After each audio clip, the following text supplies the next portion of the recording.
Collision politics या coalition government. Meaning of collision.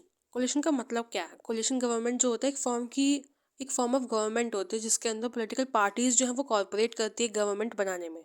मतलब जैसे कि मेजोरिटी नहीं मिली किसी को, किसी पार्टी को एब्सोल्यूट मेजोरिटी नहीं मिली, तो आफ्टर इलेक्शन वो क्या होता है कि वो किसी और पॉलिटिकल पार्टीज के साथ कंबाइन करती है। ये जो टर्म कोलिशन आई है एक लैटिन वर्ड से आई है जिसका मतलब है टू ग्रो टुगेदर, मतलब एक साथ आगे बढ़ना। मेजॉरिटी का मतलब आपको पता है, जब किसी को मतलब किसी पॉलिटिकल पार्टी को मेजॉरिटी नहीं मिलती इलेक्शन में तो वो किसी और पार्टी के साथ अलायंस करता है। तो कोलिशन का मतलब क्या है? Means alliance of political parties. कि पॉलिटिकल पार्टीज का अलायंस को हम कोलिशन गवर्नमेंट कहते हैं। एब्सोल्यूट मेजोरिटी का मतलब यहाँ पे क्या है? 50+1%, जैसे कि आप जानते हैं। तो किसी पार्टी को मेजोरिटी नहीं मिलती तो वो कोलिशन करता है। यहाँ पे एक बात समझने की है कि कुछ पार्टीज जो है पहले से ही अलायंस कर लेती है, जैसे कि अभी हाल फिलहाल में इंडियन अलायंस इसका एक एग्जाम्पल है। कुछ पार्टी इलेक्शन के बाद करती है कोलिशन। अब आता है formulation of coalition governments in India. India में सेंटर मतलब दिल्ली की बात करें तो वहाँ पे कोलिशन गवर्नमेंट कब कब बनी। तो हम स्टार्ट करते हैं अपने इंडिपेंडेंस यानी 1947 से। तो 1947 से लेकर 1961 में अगर आप फर्स्ट पॉइंट पढ़े तो वहाँ पे वन पार्टी डोमिनेंस था, मतलब कांग्रेस का डोमिनेंस था सेंटर में। लेकिन 1959 में इसके बीच में 47 और 67 के बीच में हम देखते हैं 59 में स्टेट में केरला में सबसे पहली बार नॉन कांग्रेस गवर्नमेंट इस्टेब्लिश हुई जो कि थी CPI, communist party of India. दूसरा पॉइंट आता है जो बताता है 1967 में कांग्रेस जो थी वो इलेक्शन में हार गई 9 स्टेट्स में, इंक्लूडिंग यूपी ऑल्सो।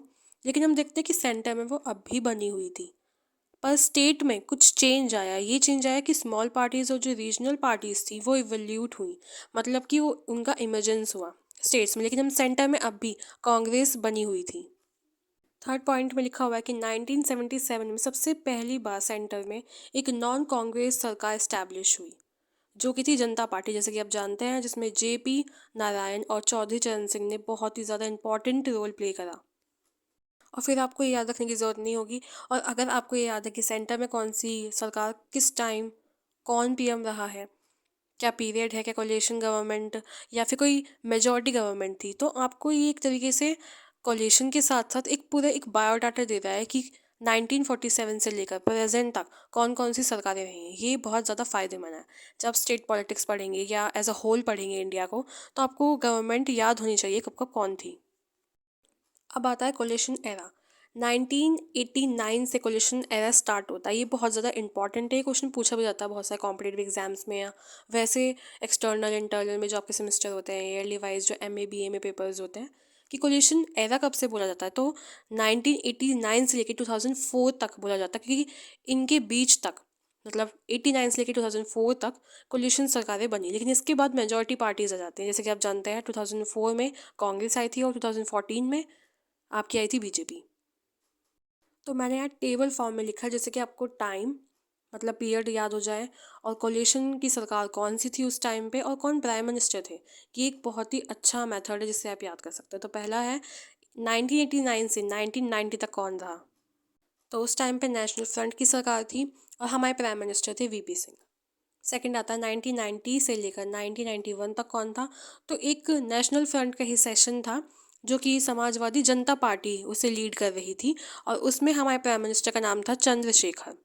ये जो शेखर है इधर आ गया है, लेकिन ये इधर आना था प्राइम मिनिस्टर की लाइन वाले में। फिर आता है 1991 से लेकर 1996 तक, तो हमारी कांग्रेस सरकार थी सपोर्टेड बाय AIADMK, और इसमें थे वीपी नरसिम्हा राव। फिर आता है 1996 में बीजेपी की माइनॉरिटी पार्टी जो सिर्फ 13 दिन के लिए रही थी अप्रॉक्सीमेटली, और उसमें हमारे प्राइम मिनिस्टर थे AB वाजपेयी, अटल बिहारी वाजपेयी। 1996 से लेकर 1997 तक सरकार कौन सी थी? United front with Congress support, Congress के सपोर्ट से यूनाइटेड फ्रंट थी, और हमारे प्राइम मिनिस्टर थे HD देवेगौड़ा। 1997 से लेकर 1998 तक हमारे पास सेंटर में सरकार थी यूनाइटेड फ्रंट की जो कि कांग्रेस से सपोर्ट करी थी, और प्राइम मिनिस्टर थे IK गुजराल। 1998 से लेकर 1999 तक नेशनल डेमोक्रेटिक अलायंस थी जो कि बीजेपी लीड कर रही थी, और AB वाजपेयी थे, अटल बिहारी वाजपेयी हमारे प्राइम मिनिस्टर थे। यहाँ पे एक बात याद रखना कि ये कुछ ही टाइम के लिए थी, उसके बाद NDA के साथ बीजेपी ने लीड करा था। इसके बाद दोबारा से बीजेपी के साथ NDA का कोलैब हुआ और वो रही थी 2004 तक। और फिर उसके बाद आई कांग्रेस, जिसके यूपीए की सरकार उसके साथ थी, और फिर एनडीए के साथ बीजेपी। अब आता है फीचर्स ऑफ कोलिशन गवर्नमेंट। हम कैसे कह सकते हैं कोलिशन गवर्नमेंट कैसे हुई, उसके क्या फीचर्स, उसके क्या कैरेक्टरिस्टिक्स होते हैं। सबसे पहला आता है कोलिशन जो है वो एम्प्लाइज करता है existence of least two parties. जाहिर सी बात है, एक पार्टी में कोलिशन तो होने से रहा, तो एटलीस्ट टू पार्टी तो होंगी उस स्टेट में जो जहाँ पे कोलिशन होता है। और दूसरी बात है coalition politics is not static, मतलब कि वो बिल्कुल स्थिर नहीं है, मतलब उसमें काफ़ी कॉम्प्लिकेशंस हैं। तीसरा आता है की नोट जो कोलिशन पॉलिटिक्स का है वह है कॉम्प्रोमाइज़। हम सत्ता हासिल करने के लिए कॉम्प्रोमाइज़ कर रहे हैं कोलिशन बनाने के लिए, ना कि अपनी आइडियोलॉजिकल मेथड के साथ चल रहे हैं।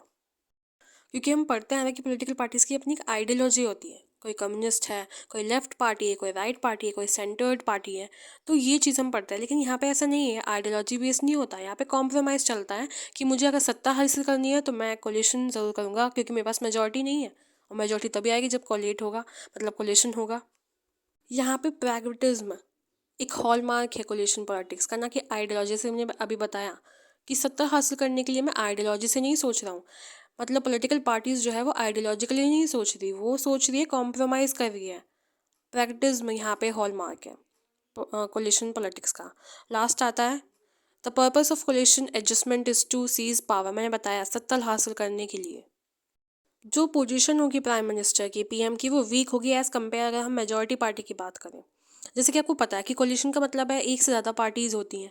अब एक से ज़्यादा पार्टीज़ में जाहिर से बड़े डिफरेंसेस भी उतने होंगे, और मैंने कहा आइडियोलॉजिकली नहीं सोचती, मतलब मेरी आइडियोलॉजी किसी और पार्टी से मैच नहीं कर रही, लेकिन मुझे सत्ता हासिल करनी है तो मैं उसके साथ कोलैब कर रही हूँ, मतलब कोलेशन कर रही हूँ, लेकिन मेरी आइडियोलॉजी मैच नहीं कर रही। तो कुछ टाइम तक तो सही रहेगा, लेकिन ज़्यादा टाइम तक हम साथ नहीं रह पाएंगे, क्योंकि मेरी आइडियोलॉजी मैच नहीं कर रही। मैं जो स्कीम बना रही हूँ, पॉलिसीज़ बना रही हूँ, उसमें डिफरेंसेस आएंगे। तो प्राइम मिनिस्टर जो भी होगा कोलिशन गवर्नमेंट का, उसकी पोजीशन जो है वो वीक बनी रहेगी, क्योंकि उसे सबको बनाना पड़ेगा पॉलिसीज़ के लिए, मतलब उसके लिए काफ़ी मुश्किल हो जाएगा। लास्ट आता है indicator of multi party system. यहाँ पे ये इंडिकेटर बायो पार्टी सिस्टम और मल्टी पार्टी सिस्टम दोनों का है, क्योंकि एक से ज़्यादा पार्टी होनी चाहिए, भले ही दो हों या उससे ज़्यादा हों। तो ये था कोलिशन गवर्नमेंट। थैंक यू यहाँ तक सुनने के लिए, देखने के लिए। ये काफ़ी फ़ायदेमंद है अगर देखा जाए तो। इसमें आपको गवर्नमेंट्स याद हो रही है, ये के साथ साथ आपको प्राइम मिनिस्टर याद हो रहे हैं, भले ही वो कोलिशन के हो या मेजॉरिटी पार्टी के। मैंने पूरा बताया कि 1947 से लेकर टिल अब प्रेजेंट तक कौन कौन सी सरकारें सेंटर में रही हैं और स्टेट में क्या हाल रहा है साथ के साथ। तो यहाँ पे हमने कोलिशन पॉलिटिक्स को पढ़ा, कोलिशन गवर्नमेंट को पढ़ा। Thank you.